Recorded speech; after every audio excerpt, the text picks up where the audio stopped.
5 minutes on the go. Hey, thanks for stopping by. I want to continue talking about a man in Acts chapter 10 named Cornelius. An angel appears to him and tells Cornelius that your alms and your prayers have come up before God as a memorial. In other words, he was telling Cornelius that if God had a refrigerator, that Cornelius's picture would be on the front of that refrigerator. In other words, he was known in heaven. And those two things were part of why he was known in heaven. First of all, it says he was devoted, or he was a committed man. Second of all, he was a man of fear for God. He feared God. He had a reverential awe for God. And thirdly, it says that he gave generously. But there's a fourth thing about him. It says he prayed continuously. You want to be known by God? Let me ask you another question. Would you like to know God? Then that occurs by praying. When you pray. Jesus talked in the Sermon on the Mount, and it's interesting that he said something. He says, when you pray, go into your closet and pray.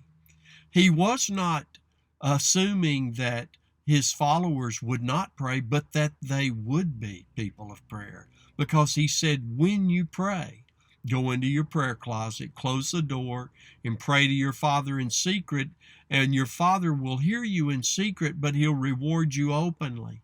Jesus also said in Matthew 7, ask and you'll receive. Seek and you'll find. Knock and the door will be open. In Luke 18 verse 1, it says in the words of Jesus, Jesus taught his followers that they ought to always pray and not faint. When you pray, the followers of Jesus are people of prayer. We want to be men and women of prayer, don't we? We want to be known in heaven, and we want to know God because we're people of prayer. So let's today be committed to being a person of prayer. I find that it's vital that I start every day in prayer. I've been asked the question before, Pastor Steve, how have you stayed at New Life Church and continuously pastored that church for now almost 32 years? And I'll tell you, I do it one day at a time, just like I do my prayer time, one day at a time. You know, Jesus taught his disciples in Matthew 6. He says that when you pray, you ought to pray this way. Our Father in heaven, hallowed be your name. Your kingdom come, your will be done on earth as it is in heaven. Listen to the next thing he said to pray. He said to pray, give us today our daily bread. Now, isn't that interesting that we should ask God for daily bread? Now, it doesn't take a rocket scientist to realize that if we're to ask God for daily bread, Jesus was assuming that we would be praying daily, every day. See, he uses the analogy of Israel in the wilderness in the Old Testament when they had left Egypt and they were in the wilderness for 40 years. They would go out every day and God gave them manna. And he told them 6 days a week, go out and pick up 1 day's worth of manna, enough for you and your family. And then on the 6th day, pick up 2 days' worth so that you'll not be working on the Sabbath. He was giving them their daily bread.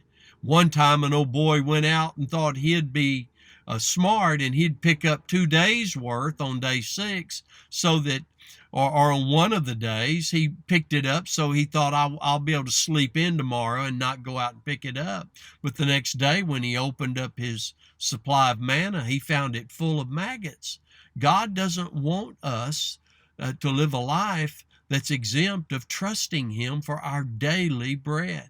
So Jesus said, pray and ask God for our daily bread. In other words, pray every day. I encourage you.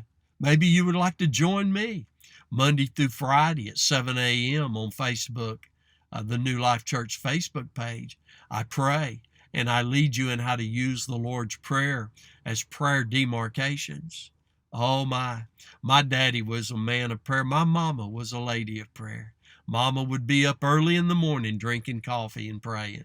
And so would my daddy. He'd pray at night a lot of times in the living room by our chair. I can still hear their voices praying. And friends, what a wonderful sound. I think God likes hearing your voice pray. Let's be like Cornelius. Let's be known in heaven. Let's be people of prayer. We ought to always pray and not faint. I love you. You have an amazing day. God loves you. So do I.